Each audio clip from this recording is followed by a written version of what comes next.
guys, and welcome back to the Scenic Smiths.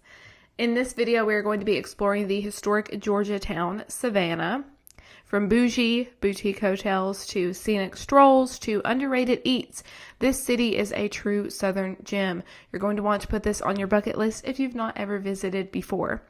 Now, my husband and I only had a few days to spend in Savannah, and we used the Old Town Trolley Tour service to do all of our sightseeing. So let's dive in and I'll tell you exactly what we did in just 2 days in Savannah, Georgia. So day one, after a smooth drive into the city, we arrived at our accommodations for our stay, which was Hotel Bardo, located across from Forsyth Park and just a few minutes walk from the iconic Savannah Forsyth Fountain, which is also located in Forsyth Park. Hotel Bardo was, I think, formerly known as like the Forsyth Mansion. It is a stunning red brick hotel that is located right kind of in the middle of the city, honestly. As soon as we arrived at Hotel Bardo, we were greeted with the valet service, which very first impression was super positive. We rolled up, they opened my door for me, they got our bags, they showed us into the check-in area of the hotel. They were very friendly, and our experience with the valet service the entire duration of our trip was very positive. We've had poor experiences with valet services in past travels, so my husband and I were very wary about this, but this was honestly one of the peaks of the trip, was the valet service. They were quick, professional, and careful with our car, which is honestly all you would ever want from a valet. Now, we also found out the hotel also offers complimentary car service, so they will actually take you to any part of the city, so you don't have to walk there yourself. And that's a very convenient service that I think was really kind of one of the perks of this bougie boutique hotel. Inside Hotel Bardo, the decor is magazine worthy. I'm talking elegant, modern, and moody. There's not a single part of this hotel that's unphotogenic. You get plush robes in the bathroom. You get a $500 Dyson hairdryer. Okay, as someone who blow dries my hair, that's kind of a big thing. There's also a stocked mini bar. There's an espresso machine in your room. I mean, every corner of this hotel is photo ready. This is the nicest place we've ever been. Every single part of it is so cute. They've thought of everything. They've got 2 umbrellas for each of us. They've got 2 matching robes for, the bathroom. They've got steamer.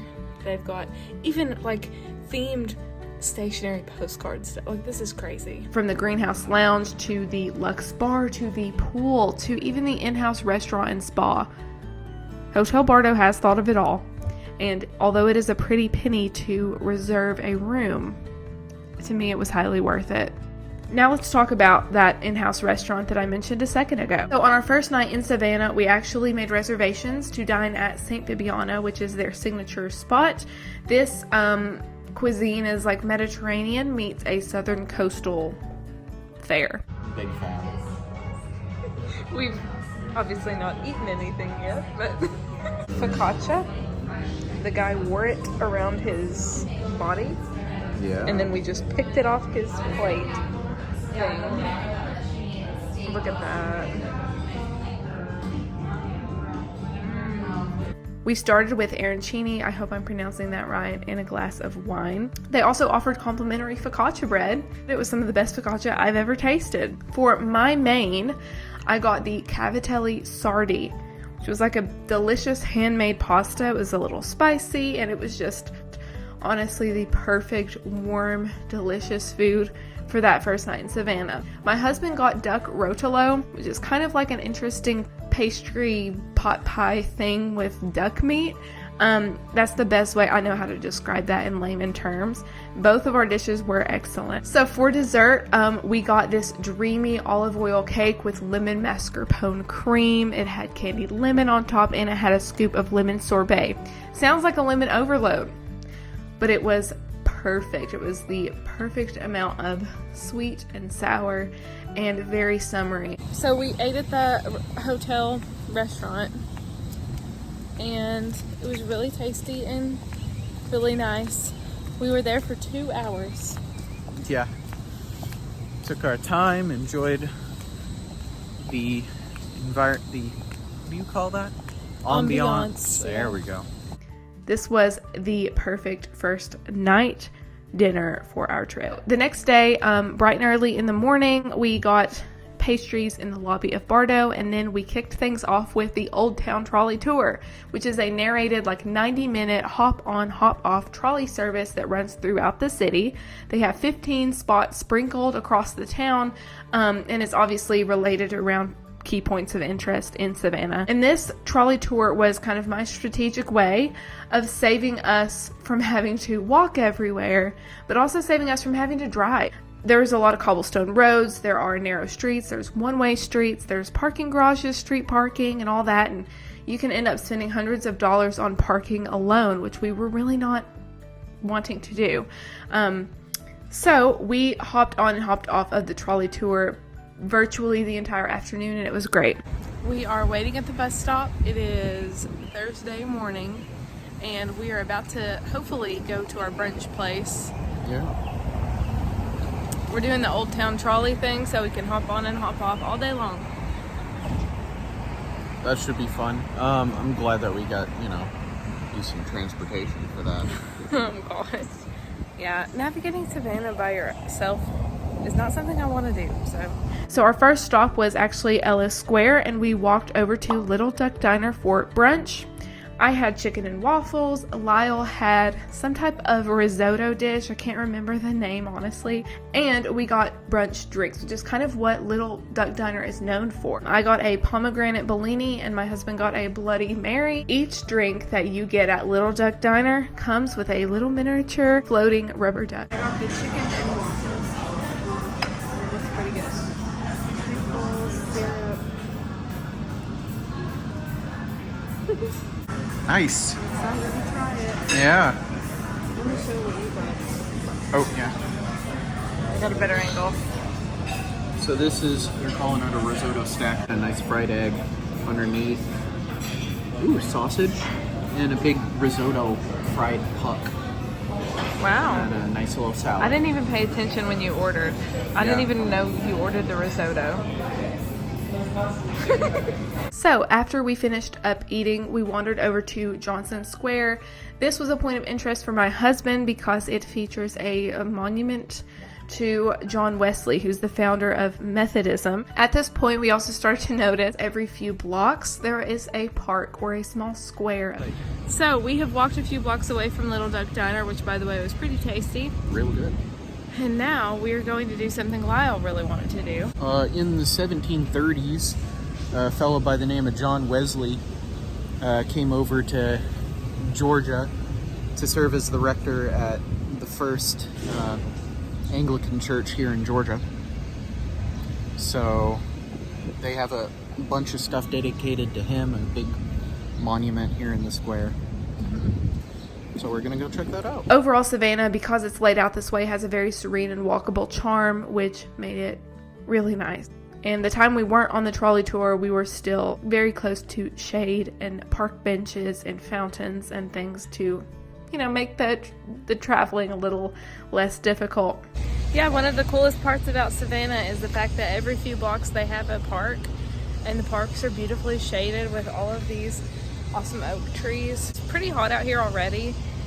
But all the shade from these live oak trees. It is an awesome little respite every few blocks. It's a good word. That's a yeah proper vocab word right there. Thanks. After that, we made our way over to River Street, where we saw the iconic Waving Girl statue, brick pathways, some shopping, and we caught a view of the massive bridge there that actually mirrors the one in Charleston. River Street is always an awesome place to explore.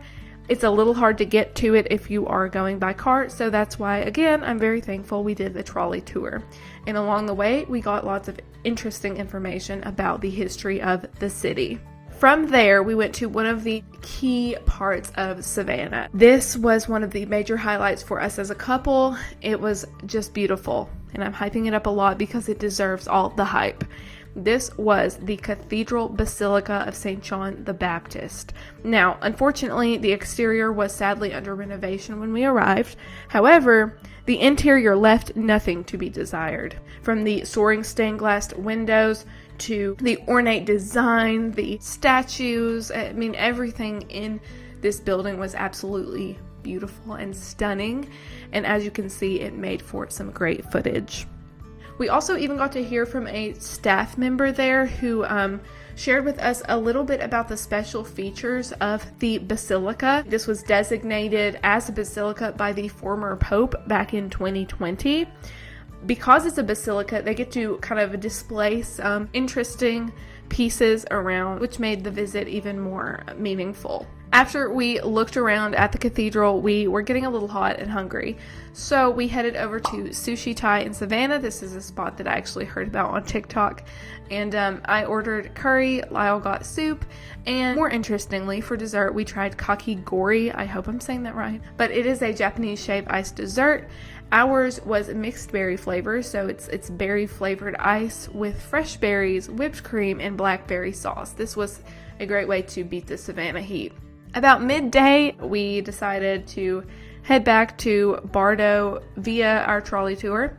But before we went in to relax, we actually took a small stroll over to Forsyth Park. Well, we're at our last stop for the day. Yep, we're here in Forsyth Park. We're going to walk around and look at the cool stuff. Again, the hotel is conveniently located really close to the fountain, so we were able to take in the sight of that iconic postcard feature of the city. At St. Patrick's Day, this is, the fountain that they dye green. And they also had a Civil War monument, and there's beautiful shady trees with Spanish moss just dripping from them. There were people picnicking, and there was people riding bikes. I mean, it was just a really lovely area in the city. And now it's dinner time.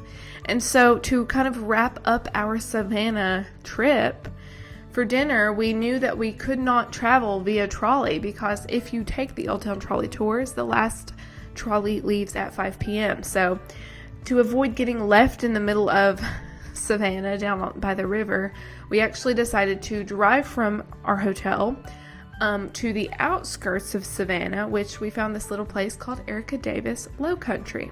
It looked like it had been an old auto garage in its past life. However, this was one of those hidden gem highlights of the trip. Okay, if I ever go back to Savannah, I would honestly make a trip to this spot. It was that good. And sometimes simplest is best. For dinner, we started with fried green tomatoes, which were presented on a bed of greens and had balsamic and feta on top of them.